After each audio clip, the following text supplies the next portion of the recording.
Endgame's converged endpoint security platform is transforming security programs, their people, processes, and technology with the most powerful endpoint protection and simplest user experience, ensuring analysts of any skill level can stop targeted attacks before information theft. Endgame unifies prevention, detection, and threat hunting to stop known and unknown attacker behaviors at scale with a single agent. For more information, visit endgame.com. Today's determined attackers easily bypass even the most advanced network defenses. Trying to ramp up staff to detect their backdoors can cost thousands of dollars and take months, even years. With Active Countermeasures AI Hunter, we enable junior analysts to detect even the most advanced backdoors in a matter of hours. Sign up for a demo and purchase our product today by visiting activecountermeasures.com/PSW. Active Countermeasures. Make every analyst a hunter. Welcome back, everyone, to Paul's Security Weekly. I'm here in studio. All of our, except not Kevin joined, thankfully. So we have a remote co-host. Not Kevin's here. Welcome, not Kevin. Thank you. So it's important that someone represents large windows in the That's true. Large windows and WAF. Kevin is our expert. Patrick, you had a couple of announcements. You're giving a talk. Yeah. Besides Connecticut. Yeah, I can't wait. That's going to be on November 3rd at Fairfield University down in Fairfield, Connecticut. On November 3rd, I think great seats are still available if anybody wants to go to B-Sides, Connecticut. So myself and one of my colleagues at Rapid7, Aaron Herndon, are going to be giving one of those talks about fun pen tester tricks, tips, stories, defenses, all that kind of fun stuff. Awesome. Yeah, and can I also mention one other conference? Yes, you can. There's also version 2 of the Layer 8 conference coming. We did this last year. This was all about social engineering, information gathering, and it was a huge success last year. So we're going to do it again, and we are doing that June 8th at the Rhode Island Convention Center in Providence. Oh, wow. That's a totally... When was it this year? It wasn't as early as June, was it? Yeah, it was. Was it? Yeah. That was June? Like June 16th Seems like yesterday. or something. Okay. It sure does, yeah.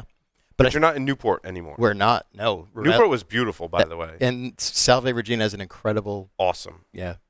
It's great there. But now you're at the... So you did find a home in Providence for the conference, the Westin.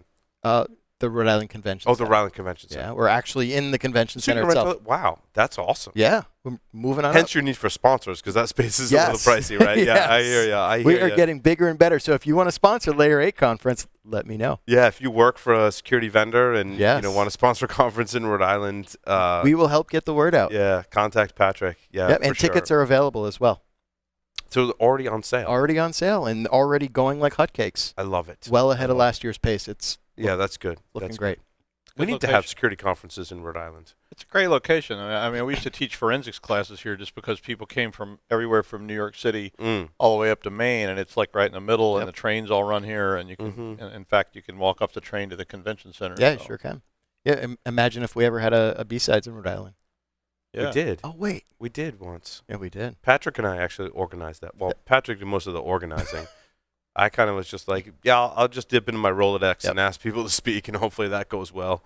Yeah, and that was like a who's who kind of conference. Yeah. We should maybe do that again. I don't know. Organizing conferences is not our strong suit at Security Weekly. Yeah, we leave that to you, Patrick. That's basically what. Yeah. We'll help you any way we can, but we just don't want to organize. Okay, we'll just call it Security Weekly Conference. You don't have to do that. I mean, we'll just help. I just like to see conferences in Rhode Island because then we don't have to travel to go to a conference. It's great. Yeah, there's that too. Well, I think I know of one coming up in June 8th. June 8th. Yes. That's awesome. We'll go with that. And the same number of track. Was there 2 tracks? There were 2 tracks. There was 2 tracks. So you're going to stick with 2 tracks. We are. Okay. Yep. 1 day, 2 tracks. Fill it up. Awesome. Yep. It's going to be great. Yeah, we have a content committee that's going to worry about that. So my hands are off of that now. And are you going to do the anonymous speaker submissions? I don't know how they're going to do it. They're actually discussing amongst themselves right now. Probably not anonymous. Okay. So I know DerbyCon was anonymous. Okay. 500 submissions, 123 were accepted, and the review board didn't know who was submitting. As you grow up, that's called double blind. Yes. And once you get into that, that's actually peer review. So that's how research becomes like actual research and not just a bunch of people hanging around. So it's peer reviewed. Oh, so like peer review in the academic sense, they don't know that it's Doug White, PhD, that's submitting and you don't know who the reviewers are, and they don't know who you are or what institution you came from, because the problem is that when you get somebody who's famous or you get somebody who's powerful, or people that know each other, I mean, they know each other, right, and you basically. I mean, usually you can tell who wrote the paper because, This is true. There is, if you're in the same circle, especially even a subsection of security, like if you're in forensics, right, and someone submits a talk, who wrote like this because that's their thing. Yeah. But that's how you validate research, because otherwise there's a lot of biases in there. And then there's the flip side of it. That guy hates me because I rejected his paper 7 years ago, and I said he was an idiot, and now nothing I ever submit, and now he just happens to be the editor of Forensics Daily, and every time I send something in, he shoots it down because he hates my guts, and it doesn't matter if it's totally legit or not, it's going to be shot down, and so that's why they do double-blind reviews. Well, but at the same time, there can also be biases even when it's completely anonymous as well, and that's one of the things that I've been kind of working with, like, Paul and I have been doing conferences since 2013, and always some years it's been anonymous where we didn't know anything. We just saw the title and the description, and then other times we're trying to more figure out, like, is this a speaker that we want to get? Yeah. Put all the information kind of together, because I think sometimes, depending on who is actually doing the deciding, some biases can kind of... Well, but speakers have to be separate from research. Yeah. So if somebody's coming to present research, that should be double-blind reviewed. A speaker is somebody you bring in because of who they are or where they're from, and you say, here's this person. To speak, so I'm on the advisory board for InfoSec World, and I really like the way they do it because we do know who the speakers are. However, there's a not only it's sent to all of the advisory board members, right, and we vote yes, no, or maybe or whatever, but then we get back together and have very lengthy conversations about, is this beneficial to the audience if this person was to tweak it in this sense, or can we go back to this person and ask them for more information? Because on the surface this seems interesting, but that wasn't enough to really make a final decision. So you can make your final tweaks when you're not doing the double blind thing, and I think end up with a conference. Typically, it's all about benefiting the audience and the community. You often do both. So what you normally do is there's either an editor or a track chair, and the track chair or a committee of people reviews the stuff after it's been double blind reviewed. So peers are reviewing the research to say this is legitimate and valid. It's not just some crackpot nonsense. It was done in a reasonable way, and therefore it's legit. Then it goes to the track chair or the committee, and then they look at it, and they don't double-blind review it. They look at it and go, well, we're going to choose this person who is this Nobel Prize winner over this other person because it's a Nobel Prize winner and we want them to speak. Sure. Both are valid, but we have to pick one or the other. And so now we can decide what best benefits our audience, what best benefits our conference. And that way you have the legitimacy of research and you get to do what's best for your conference. So. Yeah, and for that reason, that's one of the things that I was thinking of when I put together the content committee. Because, for example, we have a university professor. So she's going to be able to read, like you said, the research and see what's absolute garbage and what kind of makes sense. And then we also have Whitney Maxwell, who won the social engineering capture the flag competition. So she has a pretty good idea of what phishing looks like and those sorts of things. And we have others on the committee that are awesome at phishing and physical social engineering. So I thought it was kind of a good mix of the group that should be pretty good for this. Awesome. Looking forward to it, as always, Patrick. So in the news... there's a couple of interesting ones that I wanted to talk about more of on a discussion basis. I want to start with my story number 7, that few employers have a culture that supports cybersecurity. Now, when you read the article, it's based on a survey, and it's I think kind of bullshitty, conclusions that they're drawing based on their survey. Now, they did poll 4,800 businesses, and if they got 4,800 responses, that's a good amount of responses, don't get me wrong.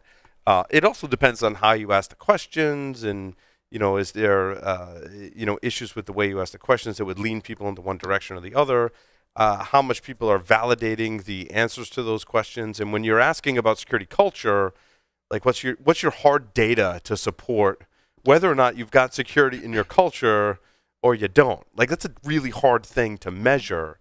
But I look at it as, from a security perspective, when you look at the security posture of an organization, I think culture very much is a huge factor into determining whether a company even has the capability to be, air quotes, secure or not.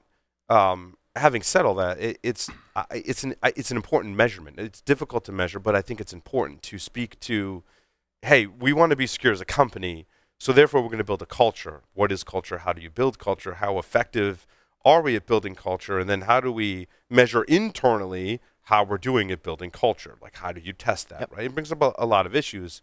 But issues aside, it's an important factor to consider. It's more of a feeling than it is something that like you can concretely measure. But well, the article does point out one area that seems pretty interesting about how they kind of feel as though they have the culture built. Seems to be where they said 92% of the respondents said C-level leaders have and share an excellent understanding of underlying cybersecurity issues. So it seems like they're really saying that this whole culture is going to be starting at the top. And it does, absolutely. In any organization, any type of culture, the culture you want to define security or not, whatever it has to be embraced by the leadership and driven really by the leadership. I mean, if nothing else, they're determining the budgets. But if your upper management are saying we have to do this because there's a requirement, so check all these boxes and we're good. You'll never see any kind of cultural development of it. It's just, okay, that's their attitude as we get through it as quick as possible. Who cares what the impact is? As long as we check all the boxes, we're good. But if the management says we're embracing this is what we have to do, people are not going to be valued here that don't embrace this culture, then you will have a culture of whatever it is. It doesn't matter. Yeah, I think spending is a big factor on culture. If you have leadership that is trying to build security culture, they will be more likely to approve budget to help achieve their goals and build a security culture. That doesn't mean that building a security culture necessarily should cost money. Nope. Right? Like there's a lot of things you can do to have a good security culture that don't necessarily mean you're going to go out and buy 20, 40 different security products, right? It also doesn't mean that to build a security culture, we're going to send our users an email 3 to 4 times a week and tell them about every single thing security related, because we talked about that in Business Security Weekly. I kind of want to get the panel's opinion on that, right? When you're trying to make security changes and impart a culture on the organization, over communicating is equally as bad, in my opinion, as under communicating. Actions speak louder than words. And so just to say, like, hey, every alert we're going to get in, we're just going to keep reinforcing. There's a phishing attack, and we want people to do this and do this and do this and do this. And what happens is people just tune it out when it's over communicated, and they're like, that's annoying, and that can negatively influence your culture you're trying to build around security.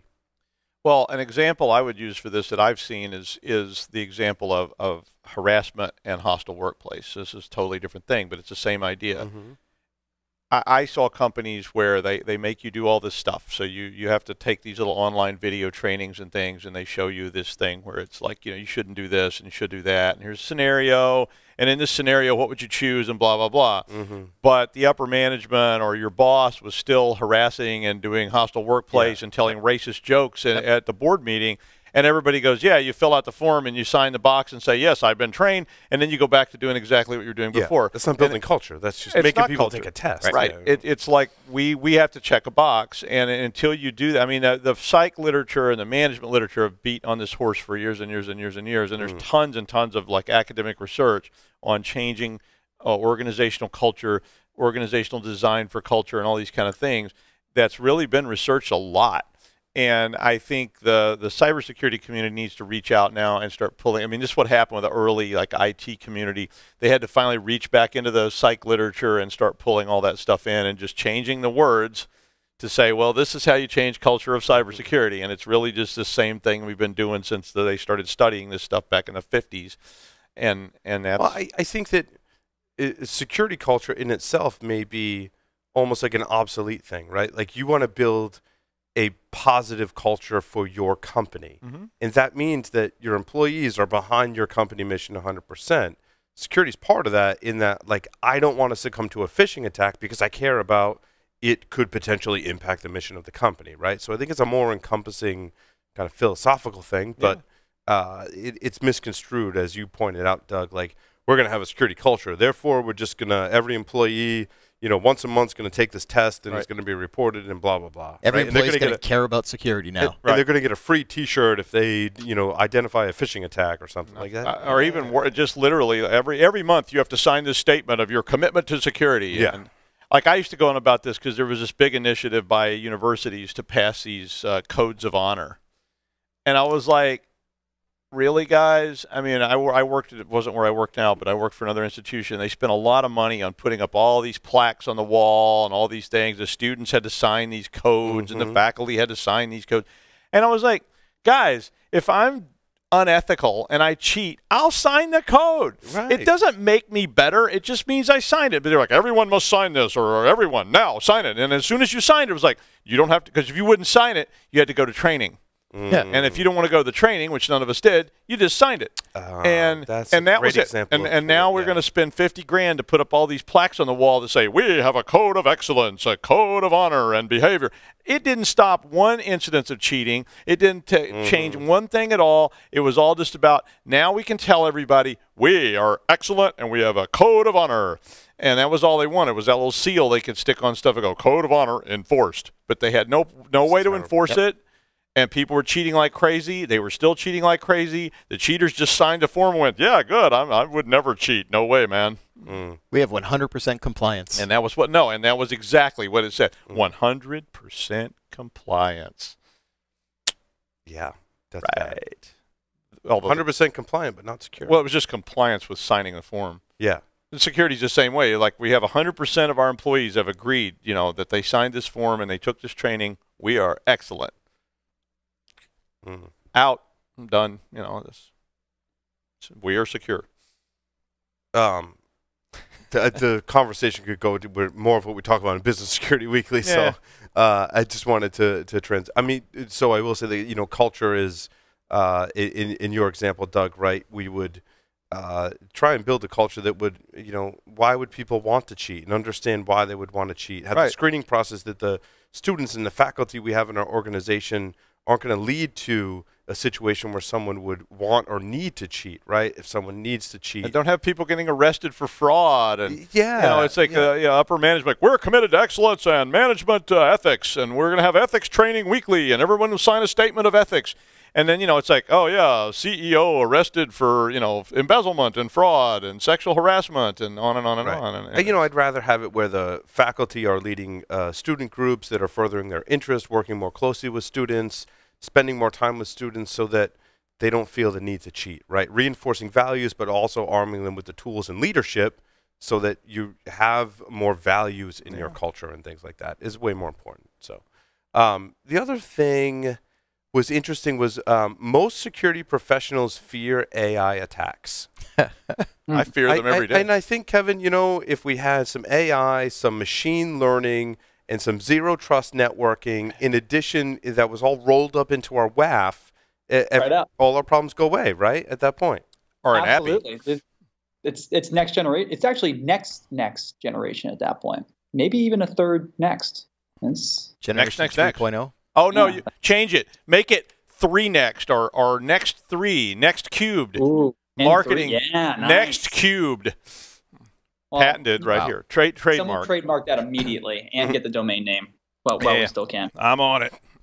I was very confused by this article because I don't exactly know what it's trying to tell me. Yeah, what does that graphic mean in this article, Kevin? Can you explain it to me? I mean, there's some green, there's some blue, there's like a moderate amount of purple. It looks like it's cut off. Yeah, and a very small amount of red. It does look like it's cut off. I don't know if that equals 100%, but there's a lot of colors and a lot of things in the graphic that greatly confuse me. But as far as AI attacks, have you seen like the Boston Dynamics robots things?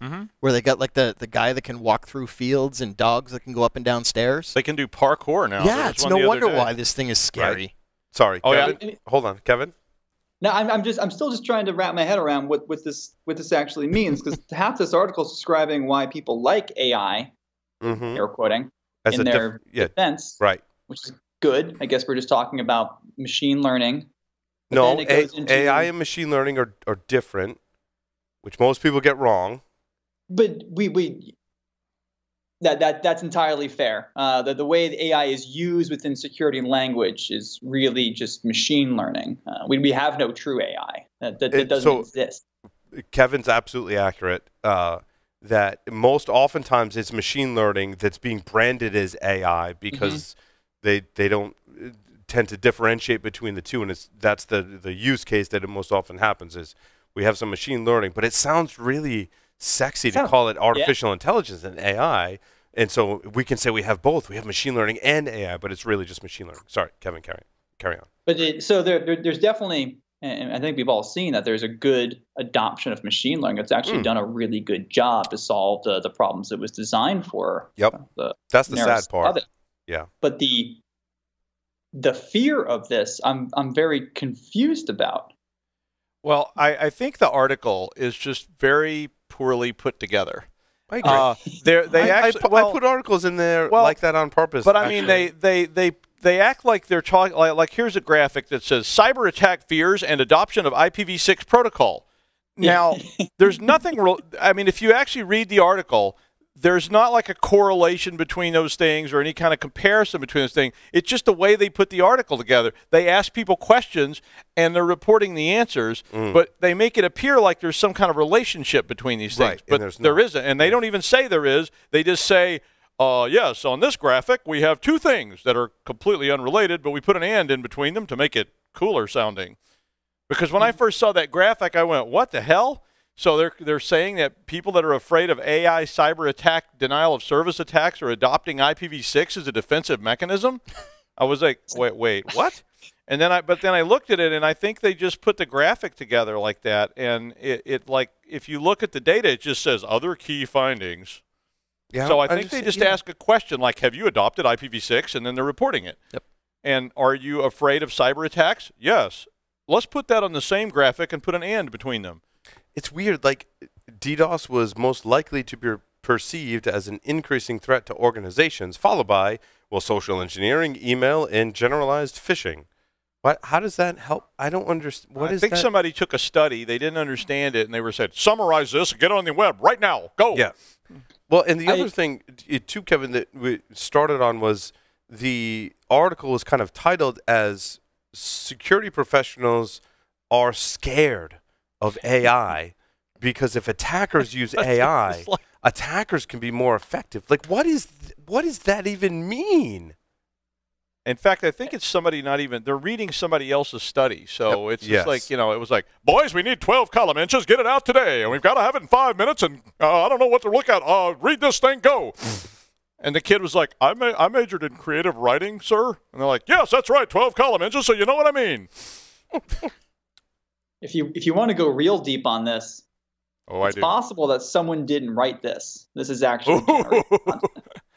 Yes. There's the real fear of AI, right? Yeah. This content we're reading we think was actually written by a person, but it's actually just an amalgamation of a program taking content out of a study. Which could explain why this doesn't make sense. I'm scared of AI because of the science fiction movies that I've watched, Ex Machina being one of them, certainly. And if you see that movie, you've got very vivid visual representations of artificial intelligence that can harm you. The Matrix, I mean, science fiction movies in general, right, kind of prey on that fear of what if computers get really intelligent and start attacking the human race, right? Which they would. And so, but when you ask those questions about how AI can impact your fears or emotions about attackers going after your network, I think, maybe I'm just a super nerd, a lot of us are, I start to think of science fiction and go, yeah, no, AI is scary. AI is scary, like that's what we have in our minds. And there's certain ways to ask questions on surveys that could sway people in either direction and be more accurate than others, and really a better way to ask questions to prey upon what the real problem is, right? And I think the real problem is that attackers are using all types of different technology, sociology, and social engineering and other things that make us worried, right? AI might be one of those, but again, what does that really mean? A better question is not to say something like, is AI, for example, killer Terminator robots from the future, a bad thing for your company? I mean, that's going to get you a certain kind of response. Whereas if you go in there and you say, are you concerned that the rate of attack and the ability of attackers will accelerate beyond your ability to respond to them? Yes. That's a much better question that maybe gets you. I mean, I didn't do item analysis on that either, but hey, I take your eigenvalues greater than 1 and raise you 1 horns test. So there you go. Mm-hmm. I'm not a nerd. No way, man. Yeah, in the rubric, and it could have been a rubric-style question, right? Which allows you to. If you don't ask the question right, you can skew. The data can be skewed, or you can have different. Yeah, the whole way that when we cover surveys, we basically do it for that reason. And as we can pick apart the data. As we all know, AI is one of the most misunderstood and nebulous things, and it can mean different things to different people. I, for one, welcome our coming AI overlords. Just got it out there, but I mean, mostly, I don't think and it depends on who you're asking. Mm-hmm. If you go ask not Kevin, he has a different answer than if you ask a CEO who maybe saw The Matrix last week or Terminator or some other weird sci-fi movie. Yeah, or Her. Her was a good one. There was another one that I can't remember the name of, but he's like an insurance investigator, and AI robots are... Death of a salesman. No, he's an insurance investigator for AI robots, right? And AI robots are a commonplace thing. We have those like we do, computers in our home today. Everyone's got an AI robot, and the AI robots are programmed with their values that every sci-fi movie tries to... elaborate on, that they will never harm human beings, right? Asimov's Code of Robotics. Exactly, exactly. And so, in the opening scene, he goes into a house where the AI robot supposedly killed the dog. And he walks into the house, and he takes a knife from the kitchen, and he holds it above his hand in front of the robot, and he drops it. So it's going to go through his hand, but the AI robot sees that and grabs the knife before it harms him. He's like, see, your robot's fine. Like, you have no... And then it's all about how the robots are developing more and more advanced artificial intelligence and becoming a race of their own and all that stuff. I have a void conf test right here on my laptop. We could do it right now if you'd like. What is void conf? From Blade Runner. Oh yeah. That was a horrible AI test though. That was. A turtle is lying on its back in the sun. It was terrible. I know. Real AI would have just been like, okay, so what? It was terrible because it was defeated, actually. This is really why in Blade Runner, why it was defeated, right? Course, it was pretty bad. I just thought they should have ripped his throat out in the first scene. It was like, the end. AI a turtle is lying on his back in the sun. Finn. Sorry, please don't hate me. I like Blade Runner, but... No, I do too. Only the I do too. And true nerds like us are picking apart the things like that. I know, but anyway. But I still enjoyed the movie. I did too. Not the new one. The new one was just I didn't okay. like the new No, I didn't like it's visually exciting, but it was real draggy. This week in movie reviews from Paul and Doug. Security Weekly movie reviews. Cool. Oh, let's talk about stealing cars. Yeah. Watch a hacker steal a Tesla. Hell yeah. So there's been, and I want to get everyone else's opinion on this. So really quick, there have been 2 instances in the past year or 2 where I've got a somewhat new view on the security of my vehicle. And Sam is going to laugh at this, right? Because we were in D.C. for an event, and we rent Suburban because 3 of us, we got a lot of back and gear too, right? That we have to haul around to do the audio video stuff for the conference.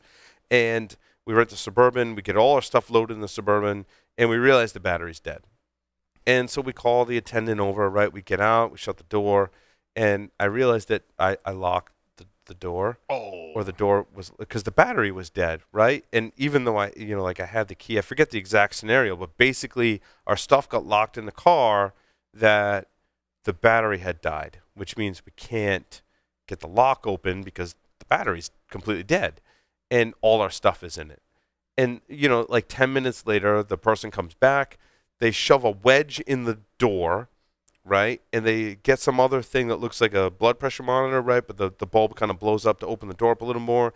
And they stick a rod in there and they push the button. So I don't know why the key fob didn't work, but the button did. I forget the exact scenario, but right, they push maybe I left the keys in the car and shut it. And so they reach in and they push the unlock button and the door unlocks. There you go. Right? And then it was snowing out one day last year, and my F-150, right? When I put the keys in the car and I turned the car on to start it, I had pushed the lock button on the key fob, and then I shut the door, and then I went to go in the back door to get my snow brush. Oh, shit. Car's running, snowing out, middle of winter, and my keys are locked in the car. Same thing. Dude came like, AAA, 10 minutes later, shoved the wedge in the door, stuck the rod in, unlocked the car. You're good to go, sir. Yeah. And so when we talk about all these like huge technological hacks into a car, like I think it's cool and all, but it's kind of like home security. Like if you really want to get in, I guess it's like network security and, computer security too. Like if you really want to get in, there are ways. And so is stealing a car really like this sexy thing? I don't know. Because you could just, again, wedge the door open enough to unlock the car. Well, yeah, I mean, it's just like you had keys, and I mean, I guess a key is supposed to protect you. Yeah. So it's like, ooh, a key. The steering column locks. Ooh, that's going to protect you. Right. No. I saw something on a meme the other day where they'd taken a metal panel and they welded it over the foot pedals and put a big padlock through it. And I was like, well, that would work till they get the bolt cutters out. Yeah. And, I mean, this is no different. I mean, I think it's just I'm not at all concerned about thievery stuff. I'm more concerned about people being able to take control of vehicles while they're being driven and things like that, because that's a bigger threat to me. I mean, if somebody steals my car, I call the insurance company and go, yeah, it's gone. It's a drag and it sucks. Or if, my keys get locked in, I call them and they come Slim Jim it and whatever. And okay, so I mean, people are always going to find workarounds because these things are never going to be 100% secure because they're designed for end users. Yeah, they're designed with the idea that most people aren't trying to steal your car. There's somebody going to steal it, and if somebody's going to steal it, and it's possible to unlock it, and there almost always has to be a fail-safe because you don't want a car that, oh, they locked their keys in the car. I'm sorry, sir, you're just done. You're screwed. That vehicle will sit there until it rusts away to nothing. So that's life. You're done. You lost your two-factor authentication token, therefore you're screwed, right? Oh, you didn't put a backup in? So it's just like a PC. If you secure it to the point where nobody can ever get in it again, if it gets locked, you're going to have a lot of cars sitting around that they have to, and if you try to tow it away, it goes off with a 5-kiloton nuclear blast. So, well, pretty soon we won't be able to do anything because there'll just be cars sitting all over the roads with like a red light blinking on going, do not approach. Keep summer safe. I mean, you could be like Kevin and just live in Boston where you don't need a car, and then you don't have to worry about your car being stolen, right, Kevin? It's true. Put a pit bull in it. No cars. Put a pit bull in the back seat. One of my contractors did that. It wasn't a pit bull, it was a boxer, but he had these boxers in the back of his truck, and I was like, oh, cool, like, you got dogs, dude. And I went to, reach my hand out to let it sniff me, and it almost bit my hand off. He's like, dude, you don't want to do that. I'm like, well, you could have told me that before I, went to pet your dog. He's like, yeah, no, they don't. Did your dog bite? Yeah, he's like, they don't movies, like right? that. I'm like, dude, what's? He's like, well, we'd go to Home Depot, a couple times a week because we're a contractor, and he's like, people would break into our truck or our van and steal our tools.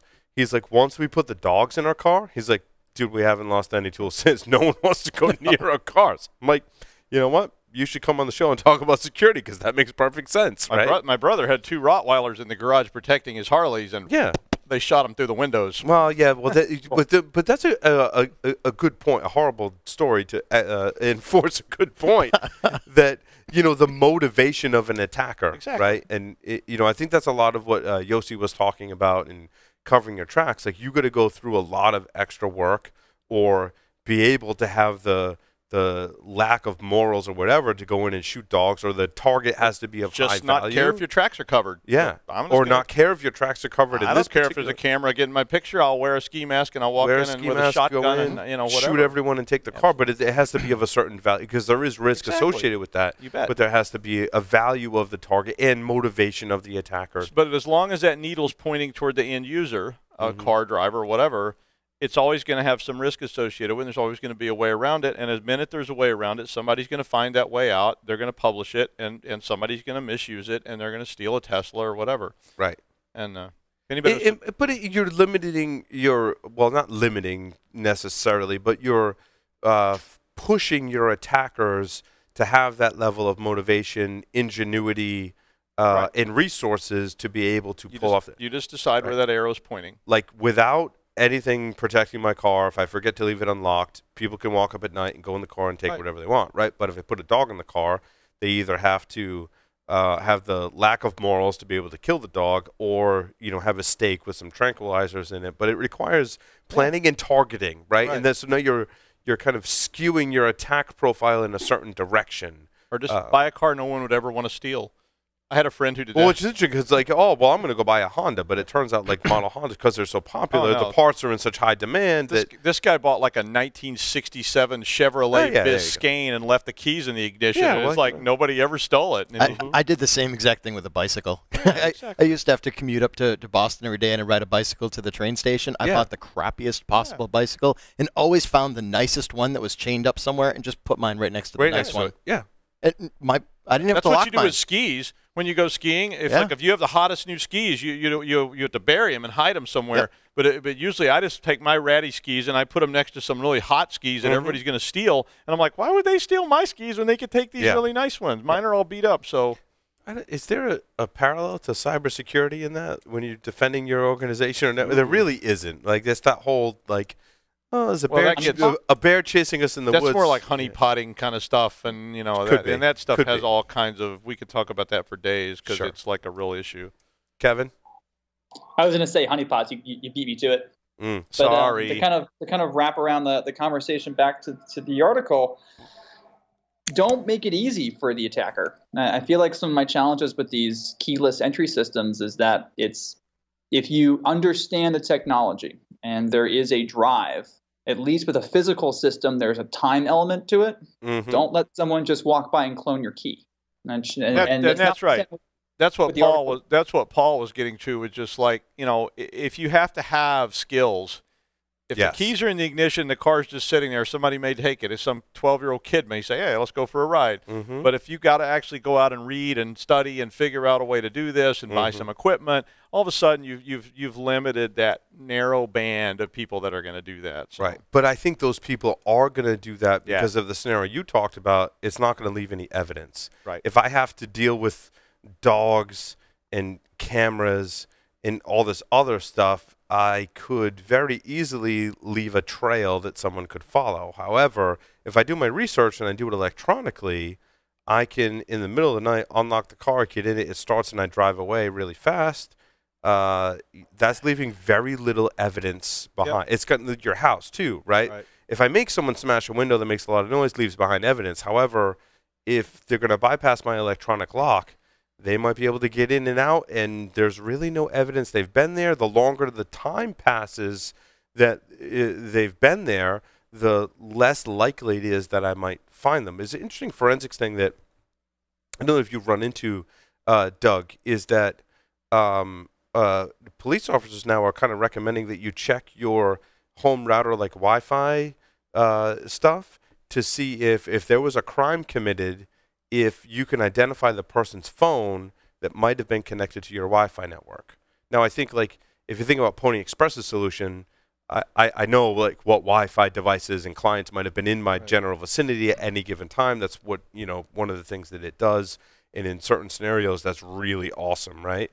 But for the regular home user, that is still applicable in that if it's someone that's been to my house before and connected to my Wi-Fi, if they got their phone on them when they're committing a crime and they've been to my house before as a friend or a family member or whatever, and they automatically associate, you go back through your logs and be like, Jim's phone was connected when that crime was committed, therefore maybe it was him, and you can submit that as evidence. I thought that was a really interesting aspect of forensics. It's the coming days of everything. Yeah, and this is like a new kind of thing. Right now everyone's got Wi-Fi in their homes, and everyone's got phones that have Wi-Fi. That wasn't always the case. Soho routers now have more logging capacity. And they have remote logging capacity, reporting capacity. And, if that model switches away from this end-user-driven Soho model and it moves over to, say, like a Comcast, a Cox, a Verizon is actually providing all that equipment. And Cox Communications has some pretty advanced services now. You can get cameras and all kinds of stuff. Well, they could let all that stuff start phoning home and collecting information and saying, okay, look what we saw. We saw all these things connected, and here was a SIM card that connected. And Yeah, it's interesting. Privacy will be no more. Note to self: when committing crime at Paul's house, bring a burner. Oh yeah, Yeah. I Turn your do. phone. Leave your phone at home, Yeah. right? But even then, when you turn that burner on the first time, if it auto associates with the network, let's say it's Comcast that has citywide wireless, they already can track you all the way to Paul's house. Or Wi-Fi is Yeah. extremely pervasive. well, or if you've got a phone that let's say it's a AT&T burner phone, and AT&T burner phones like to connect to AT&T hotspots. If I'm impersonating a hotspot, that was my thinking of kind of the honeypot scenario, right? Like I'm always just broadcasting for in AT&T the popular hotspots. I can catch people that might have that phone and automatically go, oh, there's an open Wi-Fi network. Like keep an open Wi-Fi network of any kind. Maybe name it a couple of different things that are popular. Phones will associate to that because that's what they're programmed to do. Yep. That can be an interesting thing for security purposes. The evil twin attack, because it's all based on the wireless network name, not the ESID at the actual access point. But translating that into the physical crime level, I thought was really interesting. Something I hadn't really considered before. So. It brings up an interesting point. If I'm the theoretical attacker that's looking to steal a car, and I've never stolen a car before, is it easier to learn how to break into something electronically, just with the resources we have of open source information, toolkits, researchers, all the open source software, or to learn the physical aspects of, say, breaking into a car? Not talking about smashing a window, more of, say, jimmying it open or being able to pick the lock. Yeah, and I think that's shifting, Kevin. I think it's a great point. I think it's shifting, right? Like the access to information, like when we think about before the internet, which really wasn't that long ago, so access to information's easier. More things are connected and electronic and have wireless connectivity. And so those two things combined, does that mean that, actually when we've done this show in years past, I've talked about this, that attackers might start shifting, right? Like all these hacks we talk about, or even talked about 10 years ago on the show, are like for security nerds that we're doing wireless research and we're like, yeah, this could be used for an attack. But fast forward 10, 20, 30 years, now those are just commonplace. Again, this is something we see in science fiction, right? Technology evolves, but the access to information and how technology works and how to hack it also evolves, and ease of access to that information is a lot better. Now you've got it's the unpatched server model. I mean, it's just you go out looking for old stuff that's not been updated, and the data's there, and you got information. And it's just time too. Like there'll be a day where new homes and existing homes will all be upgraded to have some kind of smart home technology that's commonplace, and that's once it becomes more big. We see this with Linux, OS 10, and Windows hacking, right? The more ubiquitous technologies get a lot more attention, and those attacks become more mainstream. I think the same thing is going to happen with IoT and physical security as well. I do too. But California is working to fix all of these issues, and in particular the password issue, because if you got default passwords on your devices, California made some news when it passed its Consumer Privacy Act, or CCPA, with the resistance of tech companies, who many of them are based in California, which is interesting. So the new legislation is geared towards addressing password security. The article states that most of our connected devices are given a default password, and now that's against the law. And they say that the practice of easy default passwords are going to come to an end in 2020. How about that? I think it's a good idea. I'd like to see them enforce it. Yeah. Yeah. How do they? That's a great question, Kevin. Won't they just enforce it the same way they do like emissions on cars, that you can't sell the thing in California if it doesn't meet the law? Yeah. They just have to be certified, so it's like EPA, FDA, anything else, and they say you can't sell tomatoes that have DDT on them. How do you constantly monitor that device? They don't constantly monitor it. It might not be a proactive thing. It might be a reactive thing. At least they now have a legal framework to work within, that in the event there's maybe theoretical breach, they can say, you use default credentials in this IoT device. We can now take legal action against not just the company that was attacked, but the organization that built the hardware in the first place. And that could actually be a great thing, because it could force better security downstream. And you have to get your product certified to sell. So you go to the office and say, here's router X0579, and it's certified. and then California retailers can sell that product.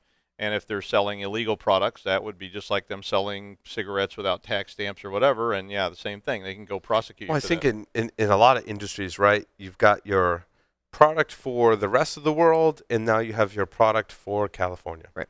Right? Like I've got my straws that I can sell in the rest of the world, but if it's a straw for California, it's a paper straw, right? Like it's steel. Or it's a metal straw. I use steel straws. Along those lines, I love metal straws. Apollo turned me on to metal straws when he first started coming here making cocktails like years ago. And I'm like, dude, I'm totally sold. I'm like, first of all, it's cool looking. It's awesome to have a metal straw in my drink. Also, it's reusable. I can put it in a dishwasher at like the highest temperature setting on sanitize, and a steel straw is awesome. If there's junk inside the straw, like it just melts at higher temperatures. It's an awesome thing. But back to my point that you're going to start adjusting your products based on where you're selling them and say, well, just for California, yeah, no default passwords. But the support costs for the entire rest of the world, let alone the U.S., is too high. So I'm still going to have my default password because I don't get as many calls to support. I think that's the crux of the issue as to why we have default passwords still today, is that there's higher support costs once you start to grow as a company associated with not having a default password. I can go, oh yeah, like I just reset my device or I got a new device. Like, what's the password? Oh, it's right there. Or let me pick one in the beginning. I don't remember what it is, and so I'm going to file a ticket because I lost my password. Go ahead, Kevin. I think that's a really fair point for devices that are assumed that someone would log in to them. You know, you buy your switch, your router, your firewall, default passwords. You know, it's hopefully you know someone's actually going to log in and change it.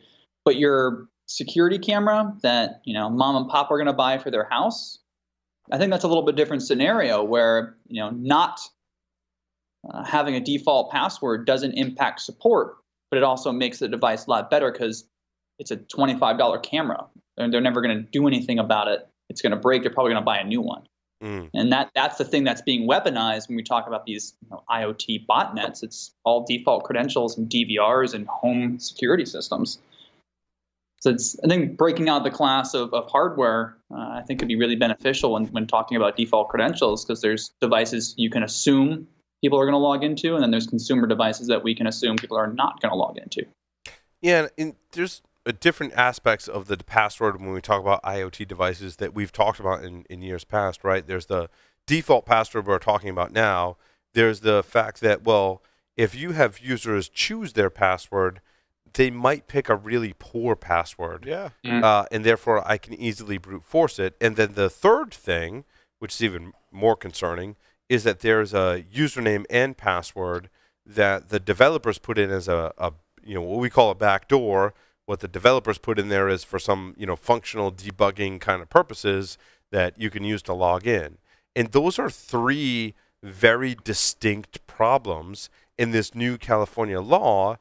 How do they define the default password, right? If they define it as the initial password that you use when you configure the device, well, that's one scenario. What about a really crappy password? And any of these IoT devices enforcing some kind of password complexity, so I can't just make the password 1234, or if the username is root, I can't make it TOOR, right? And then the other scenario, a whole completely new set of problems, is there's some kind of credentials embedded in the firmware that it doesn't matter what the user chooses or not, whether they change the default or choose a strong password. I've got a set of credentials where I can get into their device anyway. Yeah. There's a lot of issues here. So I've always broken it out into those three kind of distinct buckets, and I think if we're going to have legislation, it should, some governing body should start to raise awareness and enforce those things. And when you think about administrative access, also you have to take into account, is it the user, like, grandma's traveling and she goes, well, I really need to get into my home router from the internet. Let me go log in because I need to update firmware, right? Probably not the case. More likely that the provider of that camera that Kevin's talking about is going, well, I want to automatically push a firmware update, And in order to do that, I need some level of authentication to that device to be able to go push it out. And maybe that, like we were talking about Cox Communications before here in Rhode Island, right? You can subscribe to services that have cameras that monitor your home. I would assume in that scenario, the provider should go, oh, there's a really heinous security vulnerability. I need to push a new firmware update out to tens of thousands of devices. By the way, and I think we run into trouble is, oh, there's some kind of backdoor into those things. And only we're supposed to know about that, but lo and behold, someone reverse engineers the firmware and goes, your admin password, right? Or, Cox admin password. Watch the repair guy when they're working on the system go, oh, you just push the enter key 6 times and then type 777 and you're in. Yeah. So there's all those back doors. So, let's not have those. Let's have some real type of certificate authentication, which we talked about with DigiCert, which Microsoft is pushing with its Azure Sphere project to go, if you're a provider of these devices, we give you a secure way to update them. And that's what I think is the future. Take it out of the user's hands for this. A lot of the backdoors are remote administrative access that most users don't care about. Well, that's what I was kind of clumsily saying earlier, was that I think providers are going to slowly create the board. They're going to pull the border back from you. Yeah.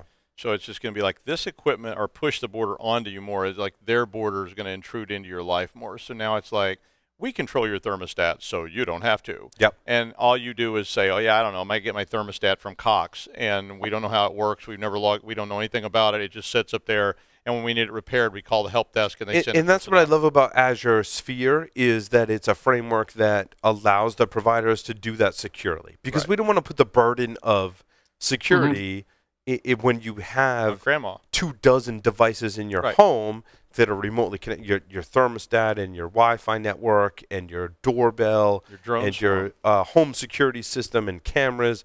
So you could easily have a dozen or two devices on your network that are like, most people are like, I don't know what these things do. Password. I don't know if they're secure. But the provider, I think the responsibility should fall, like a managed services provider, managed security services provider, should fall on them, that they're controlling the basic aspects of IoT security. Or they'll at least start selling that to you. Yeah, they're going to come in and go, do you want to not worry at all and never have to deal with this again? Just buy our $19.95 a month contract, which you add onto your current bundle, and we will put all these devices in your home, and you'll never, ever have to deal with them. You just get the convenience without any of the worry. And you hope they do security right, and you hope they monitor security so that when you have a baby monitor, that you're not having to worry about securing it, right? And that's another scenario too, right? Yeah. New families that have, have their baby, they want a baby monitor. When you have your first, like I did when I had my first child, I was like, I'm excited to buy this baby monitor technology. I'm a security nerd, right? So you can research and monitor and control that. But if you're not, how do you know that the baby monitor you have is not a backdoor or some kind of heinous vulnerability from China? Yeah. Is she asleep? I think so. Okay, come on over. I'm like, yeah, she's asleep. But it's so creepy, right? We've seen stories where they're selling access to these devices and all these kind of heinous things, right? It's awful. Yeah. And but it's not just a camera. It's also a two-way communication device. It's a listening device. It's a camera and the whole thing. And it's just scary. So we just provide all that for you. You don't have to worry about it. Yeah, and then you have to trust your provider, like Cox. Yeah, but the liability shifts then too, because then there's a contract between you, and now it's like that insurer underwriter liability piece. Cox didn't want to get sued when something bad happens to a child. We hope it becomes a business driver. Right. I think is the scenario you're talking about. Yeah. It's like because you do not ever want to go to court with something about a child. Yeah, or something bad happened to a child, because you're going to lose that case. You don't ever want to go to court. They're going to be paying out. If that's happening all over the place, you're going to be paying. Cox is in big trouble, right? If they're responsible for 5,000 customers whose cameras got hacked and they were selling.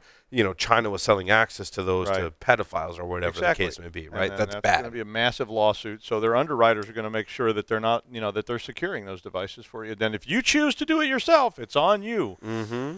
But we'll take care of it for you, and that's the business model I see. I mean, that's the utility business model. I mean, that's why the gas company doesn't want you to fix your own gas line. They want to provide coverage for all that, because they don't want you to go in there and go, hey, I think I'll just take this wrench and a lighter, and we'll go in there and see if there's a leak. And they don't want that happening, because then there's a big crater where your house used to be, and it's on the evening news. I have a funny story about that, actually. There's so many funny stories about craters. No, about the gas company when I moved into my house that I'm in now, and we moved in on Halloween, and lo and behold, we didn't have any gas service, and we called the gas company, and they're like, "Yeah, it's about 3 weeks." And we're like, "Hold on, it's November 1st, like it's cold in November in New England. Like what? What are we?" They're like, "Yeah, no, 3 weeks." And so, well, yeah, after the show, I'll tell you the rest of the story, how we got gas service. You go through social engineering, right, and other methods to make sure that you can heat your home when you're presented with that scenario. Can I heat my house with a charcoal brazier? Yeah, exactly. Oh, I can just turn on my gas fire. No, I can't do that either, right? Well, we got 8 kids down here, and they're cold. I'll get it working. Don't worry. They'll be out there in about 10 minutes. We didn't have kids at that time, so it was that's more. what you tell them, though. It is what you tell them. It was more creative. We take in really, really cute orphans, and I'll just get down there with a pipe wrench, and I've got a lighter, and I think we'll be all right. Don't worry. I got to keep the body warm. Yeah. Kevin, you had some stories in there. I have a few. I feel like it's my responsibility to cover breaches of the week. Yeah, let's do it. Well, let's do an update to a previous story of British Airways. Now, if you're not familiar with the British Airways breach, it was about a month ago. It was a part of the series of breaches that impacted Newegg, I think another website, and then British Airways is all part of the Mage Card Group. Yep. They have announced that another 185,000 customers had their information impacted. So sorry if you flew British Airways, there's now a greater chance your customer information was released. So that's the update. The breach of the week, I would leave to a Washington-based ISP known as Pocket INET, and I apologize if that is your ISP. They found that their entire configuration from an operational perspective, everything from administrative passwords to network diagrams, absolutely everything was left publicly exposed on a Amazon S3 bucket. So that's not ideal. How does that happen? Like what's the decision process to say all of that information, we're just going to put in an S3 bucket so we can share it with everyone? And the sheer size of this. Yeah, that's massive, dude. 73 gigabytes of data. Now, that's not just we forgot to put a JPEG somewhere that described how our network topology. That's a serious amount of information that was described as everything you would need to take over really everything. On an S3 bucket. It happens. Yeah, when we had Apollo on just a few weeks ago, S3 is a great thing. It's something you need to monitor. It's unfortunately seems to be incredibly easy to inadvertently push things to be publicly facing, and if you're not constantly checking that. I get it. Like you have to share information internally, and the decision may drive you towards let's put an S3 so we don't have to store 73 gig locally, even though it's not that much, but we need to share data, right? Mm-hmm. That's the first thing that like you should be concerned about. But the second thing, after you make the decision, we're going to store all of our sensitive data in the cloud on S3 should be, and I think this is where we failed as a security community, it should be, how do we protect that data, right? And then for them to make the second decision to not even consider the security on that or somehow miss the configuration as to where that data might be exposed, that's the second failure. Like, okay, we're going to store our data in the cloud. And most mature organizations, largely like in finance, are like, yes, great savings, we're going to move to the cloud. But their security team is asking questions about what's the security controls behind storing that in the cloud. This organization said, nope, we're going to store it in the cloud, and yeah, security's great. Like the cloud is secure. We don't have to worry about it. And then it leaks. That's just But I think one of the things that might make this one even worse is that in the article here it says UpGuard says the firm contacted Pocket INET on October 11th of this year, the same day the exposed bucket was discovered. But the ISP took an additional week before the data was adequately secured. So they were aware that this was out there for anybody, and they just kind of seemingly took their time to actually secure it. Well, it's like, okay, we got notified. Yep. I'm not taking responsibility for this. I'm going to call Paul, and then Paul says, "Oh, not on us." And they call upstairs and go, "We got to get legal." And legal calls back, and they says, "Oh yeah, he's out of town. He'll be back tomorrow. Let's get a meeting. Is Wednesday good?" Wednesday we sit down. They go, "So what happened?" And then we spend a day or two trying to explain exactly what this even means to legal, who then turns around and goes, "So is it bad?" And you go, "Yeah, we probably exposed 73 gigs of data." And they're like, "Is that a lot or a little?" I'm not sure. So what do we do? And then they have to get the CEO and the board, and they go, "So what do we do? Do we reveal it? Does anybody know? Who knows?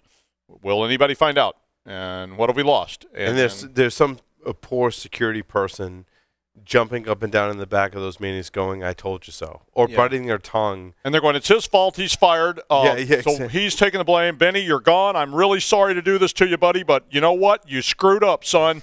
You're out. You'll never work in this town again." And that person's been jumping up and down about security for months. "I sent 27 memos over the last 3 months about these problems." And they're like, "Right. So you didn't communicate effectively, so you're dismissed. Have a nice day. And pick up your packet on the way out. Oh, actually, come over here, and I'm going to slap you." I mean, pure speculation, but I think Doug is spot on, actually. I've watched that stuff. I mean, we're going, we told you that.